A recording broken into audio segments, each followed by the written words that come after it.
अरे जब तक आर्मी में इनरोल्ड नहीं हुआ तो आप आर्मी की वर्दी कैसे पहन रहे हैं? अपराध है। ग्रस्त भगवा वस्त्र धारण नहीं कर सकता, उसका यह रोजगार था। तो इस तरह उस गांव के माध्यम से वो अपनी जीविका का निर्वाह करता था। जब उसने देखा कि 50-60 घरों में 10-12 घर तो चले गए हैं, धीरे धीरे बाकी भी जाएंगे, अपनी भंडास निकालने के लिए गालियां बक रहा है। गाली बकने दो, ये मेरा काम कर रहा है। क्योंकि एक भद्र व्यक्ति अगर सत्संग के स्थल से गाली गलौज कर रहा है तो वो अपनी छवि को बिगाड़ रहा है। आप आलोचना करो ना, उसका एक शिष्ट तरीका है।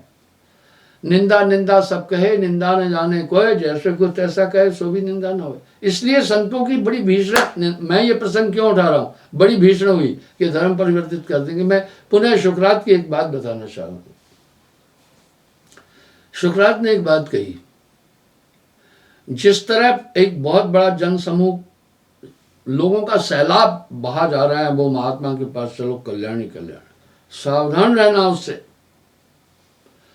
तुम उस तरफ मत दौड़ना। वो बहुत चतुर है। इसलिए उसने एक ऐसी व्यवस्था बनाई हुई है जन समूह को अपनी ओर खींचने की।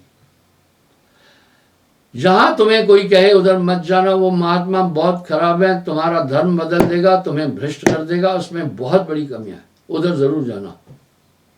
वाह, शुक्रात ने बहुत खूब अनुभव किया। शुक्रात को मौत की सजा दी गई। शुक्रात कोई डाकू नहीं था, ग्रीस के थे, एथेंस का था। वो भी कुछ ऐसे ही अपने अंदर परमात्मा की बात कही होगी, लेकिन वहां के भी जो फादर चर्च वगैरह के बाकी और कर्मकांडी थे, वो उनके हित की बात नहीं थी। राजा को भड़काया, इसे मौत की सजा दो।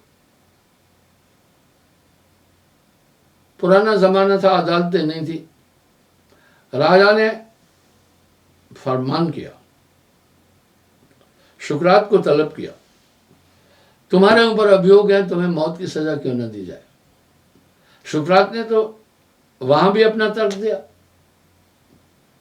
लेकिन शुक्रात जान चुका था ये मुझे मौत की सजा देंगे, वो तो पता चल जाता है हाव भाव से।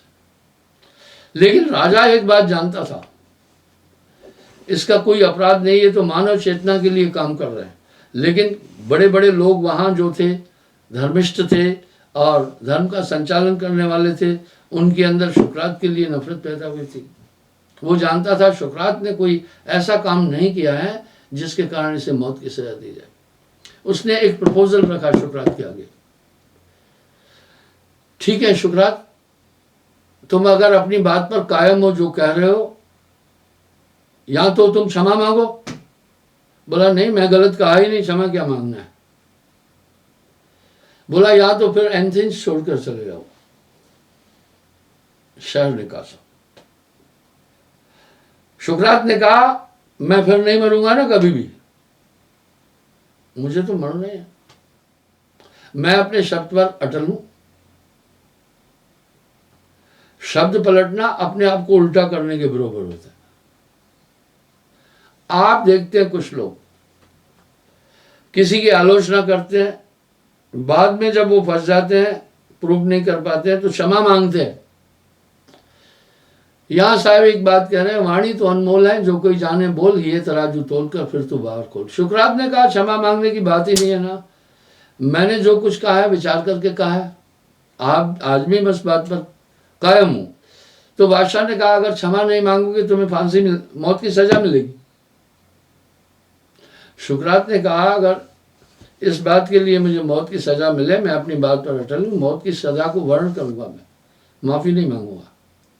तो क्या शुक्रात जिद्दी था? शुक्रात वहां माफी मांगता तो शुक्रात खत्म हो जाता, शुक्रात का नामो निशान मिट जाना था। उसने कहा नहीं, मैं जो कहा हूं विचार से कहा हूं। शुक्रात को मौत की सजा दी गई, जहर पिलाया गया था। मरने से पहले उससे पूछा तुम्हारी कोई आखिरी इच्छा?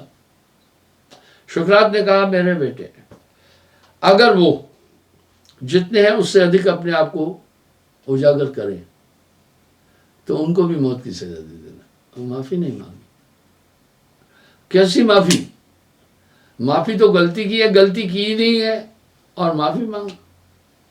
तो इस तरह से ये संसार है, ये चलता आया है, ये होता रहा, ये होता रहेगा। गोस्वामी तुलसीदास को भी जेल में डाल दिया था, वो तो कोई डाकू थे नहीं। नानक देव जी को भी, कबीर साहब को 52 कसरी 7 तालों में रखा गया था। ये होता रहेगा, होता रहा है। लोग हताश हो जाते हैं। तो कहने का मतलब यह है कि महापुरुष ऐसी व्यवस्था है, जब ऐसे तबके की हितों को नुकसान पहुंचता है ना, फिर वो जन समुदाय को इकट्ठा लेकर के कार्य करते हैं। और जन समुदाय भोला भाला है, वो उनकी बातों में आ जाता है। बंधु, आज के प्रवचन का ये सार था। वस्तु कहीं ढूंढे कहीं, कहमत आवे हाथ, कहे कबीर भेजी लिया तो फल में नहीं लखा। मनुष्य परमात्मा विषय पर काफी उलझा और झंझट में है। कस्तूरी कुंडल बसे मृग खोजे बनमाए, ऐसे घट घट साइयां मूर्ख जानत ना है। हमारे वेद, हमारे धर्मशास्त्र, हमारे महापुरुष, हमारे ऋषि मुनियों की भी एक वाणी आती है, आत्मा में परमात्मा को इंगित कर रहे हैं। लेकिन ऐसा कहने से कुछ लोगों के हितों को नुकसान पहुंच जाता है। वे फिर एक समूह बना करके उस व्यवस्था को मिटाना चाहते हैं। ये होता रहा है, ये होता रहेगा। कल पुनः मैं हाजिर हो जाऊंगा साहब।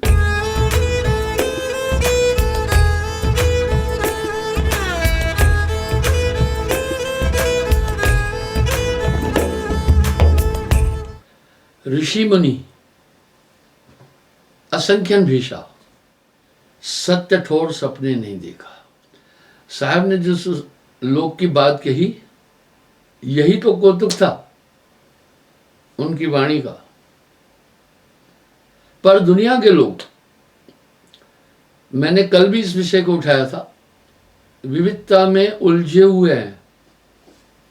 जिसने जो डगर पकड़ी हुई है वो किसी भी कीमत में नहीं छोड़ना चाहता। कोई कितना भी यत्न करे, आगे कहेंगे भाई एक ही बात है, बस यहां आदमी निरुत्तर हो जाता है। पर साहब कह रहे हैं, कोई योग कोई मद के माता, कोई कहे हम लखे विधाता, कोई मान दिशा मन लावे, मौन दिशा मौन ही हो जाता है, मौन ही होकर मूल गवाए। क्या मौन धारण करने से परमात्मा की प्राप्ति होगी? तो वो गूंगे बहरे जो बेचारे पैदा हुए, वो तो फिर परमात्मा को देखिए, वो तो कभी बोलते ही नहीं। कोई कहे हम हैं भजनी का, काज अकाज लखे नहीं निका। हम शुभ कर्म करने वाले हैं, इसी से हम परमात्मा की प्राप्ति कर लेंगे। पाप पुण्य यह दोनों बेड़ी, एक लोहा एक कंचन केड़ी। कोई कहे हम पढ़े पुराना, तत्व अतत्व सब कछ हम जाना। भाई वो कह रहे हैं कि हम तत्व अतत्व सब समझते हैं। कोई कहे तब वश कर राखा, तब है मूल और सब शाखा। अब यहां कह रहे मूल है तत्व, कोई कहे कर्म ही से उतरे पारा। वास्तव में ये विविधताएं मिल रही है। मैंने आपको विविधताओं का उस दिन भी कारण बताया था। यह हमें विविधता प्रारंभ से मिली है, क्योंकि मूल से ही मिली है। ऋग्वेद परमात्मा के अस्तित्व को निराकार मानता है, अकर्ता मानता है। इसलिए कुछ लोग परमात्मा को निराकार रूप में भजते हैं। यजुर्वेद परमात्मा को सर्वगुण रूप में मानता है। सामवेद और सांख्य योग आत्मा को ही सब कुछ मानते हैं। और तीनों वेदों का मंथन करके जो अथर्ववेद निकला, वो कहता है कर्म ही परमात्मा, कर्म ही सब कुछ है। कोई कहे विद्या अधीना। अब कुछ लोग कह रहे हैं भाई विद्या के द्वारा ही परमात्मा की प्राप्ति हो सकती है। सब विचार काया में कि ना। अभी भी ये तो विविधता पूरे ब्रह्मांड में है, पूरी दुनिया में। कोई कहे तप कर वाश राखा, तप है मूल और सब शाखा। कोई कहे भाग्य लिखा सो हुई, इसको टार सके ना कोई। कह लग कहो यही सब कही, भेद हमार न कोई लहे। साहब कह रहे मैं कहां तक बोलूं, मेरा भेद कोई जानता नहीं है। कुछ तो भाग्य के अधीन ही है, कुछ कह रहे कर्म ही सार है। कह लग कहूं सबे कही, भेद हमार न कोई लहे। अब यहां साहब व्यथित होकर के एक बात कह रहे हैं, हे धर्मदास मैं कहां तक बोलूं, हमारा भेद कोई नहीं जान रहा। वेद हमारा भेद है, हम वेदों के मां हैं। जौन भेद में मैं रहूं वेद भी जानत ना। सबसे हार मान में बैठा, ये सब जीव काल का बैठा। अब साहब क्या कह रहे हैं, मैं सबसे हार मान कर बैठा हूं, सोई काल। अब आगे क्या करे, करतार सोई भक्ति मुक्त जय हाथ, मेरा कहा न मान है न आदरे, परपंची बरसात। बोला इस तरह से मेरा कहना दुनिया नहीं मान रही है। मैं आया सतलोक से, फिरा गांव की ठोर, ऐसा जेड़ा ना मिला जय लीजिए फटक पछोड़। कह रहे मेरा कहा न आदरे, परपंची बरसात। कौन है परपंची, इसी पर तो मैं कंसंट्रेट कर रहा हूं। मन है प्रपंची, मन है निरंजन, मन ही है ओंकार। मन है, ये सब है मन केर पसारा, मन ते कोई न्यारा नहीं। मन है प्रपंची, प्रपंच ये पूरा झंझट करने वाला ही मन है। मन है निरंजन, मन ही निरंजन है। मन ही है ओंकार, मन ही ओंकार है। फंदा है तेरे लोक को कोई न भवते न्यार, पूरे 3 लोग को ये मन नचा रहा है। मन लोभी मन लालची, मन चंचल मन चोर, मन के मते न चलिए भाई, पलक पलक मन और। निरंजन ही निर्वाण पद, कोई न पावत अंत। फंदा है त्रिलोक को कोई न भवते न्यार, निरंजन ही निर्वाण पद। कहीं तुम्हें हितवंत जोगी जति, संन्यासगत कोई न पावत अंत। हाँ, यानी कोई भी अंत नहीं पा रहा है। मन को कोई देख न पाए, नाना नाच नचाए। कोई कहे हम मन को देखा, इसकी रूप न रेखा, पलक पलक में वो भरमाए जो सपने नहीं देखा। सप्त सुरत में रम रहा, सुरत शब्द ते हाथ, ऐसा अगम अपारगत 3 लोक को नाथ। सुरती में रह रहा है, मूल रूप से इस शरीर में सुरती 7 स्थानों पर है। 7 सुरती बोली साहब ने, 7 शून्य का सकल पसारा, 7 शून्य थे कोई नहीं न्यारा। अब साहब कह रहे हैं 7 सूरत का मैं तुम्हें भेद बताता हूं और उससे तुम्हें पूरा ज्ञान समझाऊंगा।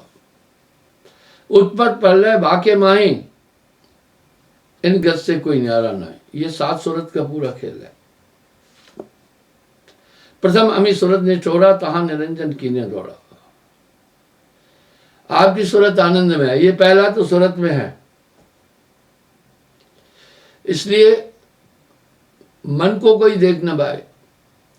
कुछ लोग पता है क्या बोलते हैं, बोलते हैं एक मन कहता है काम करूं, एक मन कहता है न करो। तो उधो मन न भय 10-20, मन 10-20 नहीं है। इसलिए वो सूरत को छोड़ता नहीं है। मन शापित है निरंजन, इसलिए सूरत परमात्मा का अंश है। उसे सूरत में आनंद मिलता है, वो रहता ही सूरत में है। और वो अपनी इच्छा से सुरती को घुमाता रहता है पूरे संसार में। बीजे जल का रंग काया, तासे रची सकल की काया, दूजी मूल सूरत है संगा, घट घट माए बनावे रंगा। मूल सुरती क्या है? जब आप धागा डालते हैं सुई में तो कितने कंसंट्रेट हो जाते हैं। यहाँ किसी आदमी को कह रहे भाई तुम्हारा ध्यान कहाँ है, ध्यान मेरी तरफ रखो, तो वो कंसंट्रेट हो जाए। ये खास चीज है। रेलवे वाले इस पर बड़ा एक सुंदर स्लोगन लिखे हैं, बोले हैं, सावधानी हटी तो दुर्घटना घटी। तीजी चमक सूरत अंबारा, नौ नाड़ी में किया संचारा। चमक सूरत, उसी से सभी नाड़ियां काम कर रही है। आप देख रहे हैं ना, आप तो कई कार्य कर रहे हैं लेकिन बॉडी के वाइटल ऑर्गन्स काम कर रहे हैं, वो सूरत ही है। कोठा तहां 72 कही, रोम रोम युक्त सब धरी। इस तरह 72 कोठे, 960 नाड़ियां हैं। ये सब उसी सूरत के द्वारा, चमक सूरत के द्वारा चल रहे। इसलिए जब ये मूल सुरती निकल जाती है तो काया निर्जीव हो जाती है। चौथी शून्य सूरत है भाई, धर्मदास में तुम्हें लिखाई। चौथी शून्य सूरत। कभी कभी आप देखना थोड़ी देर के लिए विचारहीन हो जाते हैं, आप खामोश हो जाते हैं, कुछ आपको अच्छा नहीं लगता है, वो शून्य सूरत है। पंचम सूरत स्वर्ण के संगा, शुभ और अशुभ बनावे रंगा। पांचवी सूरत कान के साथ है। आप देखें अगर आपका ध्यान हट जाए तो आप किसी बात को सुन ही नहीं पा रहे, कान खुले आप समझ ही नहीं पाते हैं फिर किसी भी चीज को। छठी सूरत का कहो ठिकाना, ठाव ठाव स्वाद चाख्यो। सभी इंद्रियां उसके द्वारा आनंद की अनुभूति करती है। मैंने उस दिन भी कहा था, अगर आप कुछ खा रहे हैं, अगर आपका ध्यान नहीं है तो स्वाद नहीं मिलेगा। अगर आप किसी से बातचीत कर रहे हैं और अगर सुनने वाले का ध्यान हट गया तो कुछ नहीं समझ पाएगा। खेल तो पूरा सूरत का है। और वो सूरत कंठ के द्वारा, कंठ में और सभी चीजों का वर्णन व्याख्या भी करती जा रही है। सप्तम सूरत रहे तन्माई, पूरे शरीर को सैला और चेतन रखने वाली सप्तम सूरत है। अब यहां साहब क्या कह रहे हैं, 7 सूरत का सकल पसारा, सूरत से नहीं कुछ है न्यारा। कोई न जाने ताको वर्मा, ज्ञानी ध्यानी सभी वर्मा। बस सूरत को समझ ही नहीं रहे। सूरत संभाले काज है, तू ना भरम भुलाए। सूरत संभाले काज है, तू ना भरम भुलाए। मन सयार मनसा लहर बहे कतौ ना जाए। और इसी तरह इन इंद्रियों के द्वारा सूरत संसार में फंस गई। साहब कितना तात्विक बात कह रहे हैं इस शब्द में। संतो तन खोजे मन पाया, तन ही मन है, इंद्रिय मन है। भाई ये तन ही मन है, इंद्रिय मन है, तन ही मन है, इंद्रिय मन है। अब यहां साहब कह रहे हैं सप्त कर्म और शून्य सत्य, 7 सूरत अष्टांग, 21 ब्रह्मांड में आप निरंजन ज्ञान। इसलिए साहब कह रहे हैं 21 खंड ब्रह्मांड के ऊपर आसन अचल रमावे, सो सदगुरु में भाई। मैंने इस 21 श्लोक की बात कही है। वेदों में तो 14 लोक की बात है, साहब ने 21 श्लोक की बात कही।